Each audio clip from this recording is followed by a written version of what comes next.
Friends, feel હર્બલબાઈ ખ્યાતિમાં આપનું સ્વાગત છે.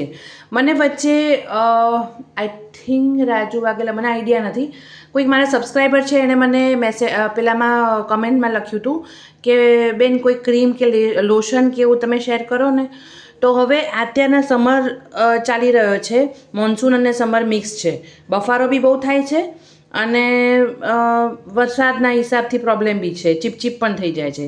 તો આજે હું તમારી સાથે એ તમે ઘરની વસ્તુઓથી કેવી રીતના બનાવી શકો છો એ હું તમારી સાથે શેર કરવાની છું. આની અંદર મેં બનાવ્યું ત્યારે મેં જે પાણી યુઝ કર્યું વોટર, રોઝ વોટર, એની અંદર ઓલરેડી મેં નાખ્યું જ હતું. એટલે મેં પછી ઉપરથી બીજું થોડું કેસર નાખી દીધું છે. એટલે કેસર મેં અંદર નાખ્યું હતું, પણ તો બી મેં નાખ્યું ઉપર કે જેનાથી અંદર એ રહીને ડાયલ્યુટ થઈ જાય અને સ્કિનમાં સારી ઇફેક્ટ આવે. હવે આને તમે રોજ રાતના ફેસ વોશ કરીને લગાડીને સૂઈ જાઓ અને સવારે તમે પાણીથી વોશ કરી નાખજો.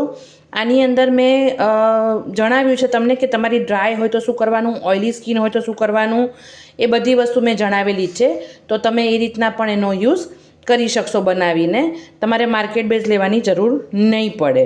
અને રાતના ડે ક્રીમ પણ આગળ પણ તમારી સાથે શેર કરવાની છું. બધા ધીમે ધીમે જેમ વિન્ટર આવતો જશે ને એમ હું તમારી સાથે લોશન ને બધું શેર કરીશ, જે કોકો બટર અને શિયા બટરથી બનાવેલું હોય, જે તમે માર્કેટ જેવું બનાવી શકશો. એ રીતના પણ હું તમારી સાથે શેર કરીશ ધીરે ધીરે. એટલે કોઈને પણ જેવી રીતનું બનાવવું હોય તમે બનાવી શકશો. તો હવે આને કેવી રીતના બનાવવાનું છે હું તમારી સાથે શેર કરું છું. હવે આ ક્રીમ જે છે એ પિગમેન્ટેશન, કાળા ડાઘા બધું તમારું દૂર કરશે. પિમ્પલ્સ હશે તો પણ તમારા ક્લિયર કરશે ને ડાઘ વાઘ બધું એમાંથી નીકળી જશે અને ક્લીનને એકદમ ક્લીન અને ક્લિયર કરશે સ્કિનને, તમારી મસ્ત ઇફેક્ટ આપશે.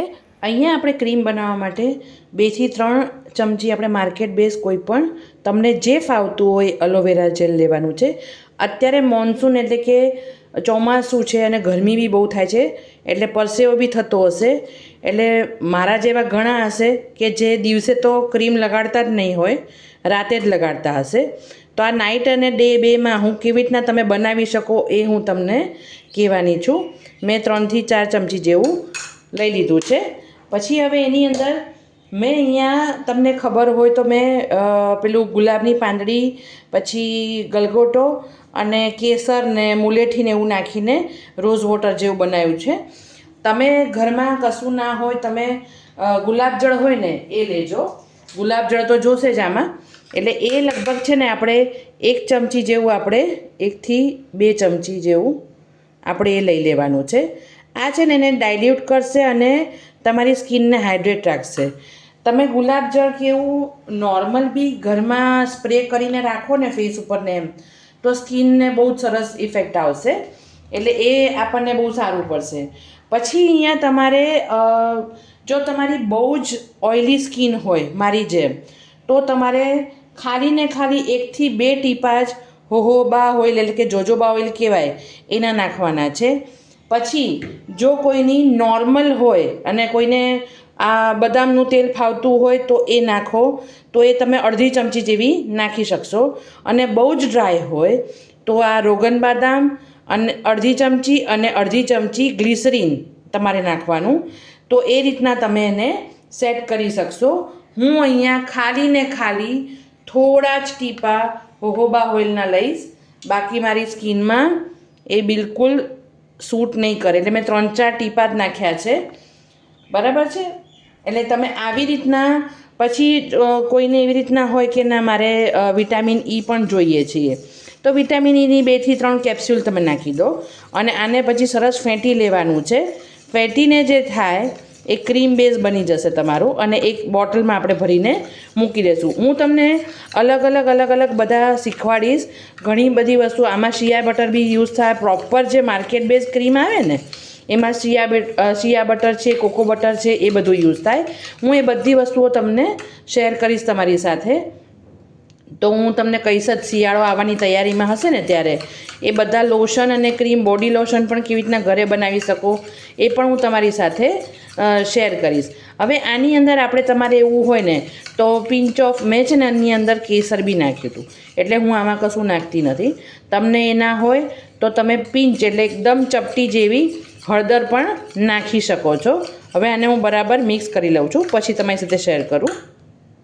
અહીંયા આપણું સમર સ્પેશિયલ કહો કે મોન્સૂન સ્પેશિયલ એ ક્રીમ રેડી થઈ ગયું છે. અહીંયા મેં આ કાચનું બાટલી છે, આપણે પેલી આવે છે ને શું કહેવાય મધની સીસી, એ જ હું રાખું છું આવી રીતના, અને એમાં આપણે ભરીને ફ્રીઝમાં મૂકી દેવાનું છે. અને પછી આ તો હવે રહેશે, બહુ વાંધો નહીં આવે, 10થી 15 દિવસ ઉપર તમે આનો યુઝ કરી શકશો. અને રોજ રાતના ફેસ વોશ કરીને પછી જ તમારે આને લગાડીને સૂઈ જવાનું, એટલે છે ને તમારી સ્કિનને રિપેર કરશે. અને ખરેખર બહુ સરસ ઇફેક્ટ છે, અને ઠંડક બી આપશે. સ્કિનમાં પિગમેન્ટેશન હશે ને તો પણ એ દૂર કરશે, કેમ કે આપણે એની અંદર તમને ખબર જ છે કે મેં શું નાખ્યું છે. આની અંદર આપણે રોઝ વોટર નાખ્યું છે, બદામનું તેલ નાખ્યું છે, એલોવેરા જેલ નાખ્યું છે, અને એ રોઝ વોટર મેં મારી રીતના જે બનાવ્યું છે એની અંદર મેં કેસર બી નાખ્યું છે. બરાબર, તમે આની અંદર ઉપરથી બી કેસર નાખીને મૂકી રાખો તો બી તમારા સ્કિનમાં સરસ પેલું થશે. હવે જો આને તમારે રાતના મેં તમને કીધું એમ તમારે એકદમ સ્કિન ઉપર આવી રીતના લગાડીને થોડી વાર મસાજ કરીને મૂકી દેવાનું છે આખી રાત, અને પછી સવારે વોશ કરશો ને તો તમારી સ્કિન એકદમ હાઇડ્રેટ અને સરસ થઈ જશે. જો, અને બિલકુલ ચીપચીપું નહીં લાગે, અને એવું બી નહીં લાગે કે આ સ્કિન ઉપર ભાર છે. તમે દિવસે બી આને લગાડવું હોય તો લગાડી શકો છો. અને મેં તમને જે રીતના કીધું છે એમ કે જે રીતના તમારી સ્કિન બહુ જ ડ્રાય હોય તો તમારે ગ્લિસરીન અંદર નાખવાનું છે 1/2 ચમચી, અને 1/2 ચમચી બદામ કે હોહોબા ઓઇલ અથવા કોકોનટ ઓઇલ, તમને જે ફાવે એ તમે નાખી શકો છો, જે સૂટ કરતું હોય તમારી સ્કિનને. બરાબર છે. મને એકદમ જ મારી ઓઇલી સ્કિન છે એટલે મને અમુક ઓઇલ સૂટ નથી કરતા સ્કિનને, એટલે હું નથી નાખતી. હું પછી તમને એ બતાવવા માટે નાખીને કરું ને પછી હું યુઝ ન કરી શકું તો મારે એ બધી વસ્તુ વેસ્ટ જાય, એના માટે. તો તમે આવી રીતના અલગ અલગ ટાઈપના ક્રીમ બનાવી, હું તમારી સાથે મલ્ટીપર્પઝ એટલે કે ચારોળી છે, બદામ છે, બધાના લોશન હું તમારી સાથે શેર કરીશ ધીરે ધીરે. અત્યારે આજે હું આ જ શેર કરી રહી છું. હવે આની અંદર તમે લીમડાનું તેલ છે થોડુંક 1-2 ટીપા એ નાખવું હોય તો નાખી શકો છો. જેને પિમ્પલ્સ ને એવું હોય એ આની અંદર ટી ટ્રી ઓઇલના 2 થી 3 ટીપા એસેન્શિયલ ઓઇલના નાખી શકે છે, તો એ પણ તમારું ક્યોર થશે. એટલે મારા કહેવાથી આ વસ્તુ તમે બનાવીને યુઝ કરો, બહુ જ સરસ ઇફેક્ટ આપે છે. તો ફ્રેન્ડ્સ, આવી નવી નવી રેમેડી રેસિપીઝ જોવા માટે મારી ચેનલને લાઇક કરો, શેર કરો અને સબસ્ક્રાઈબ કરો. Thanks for watching.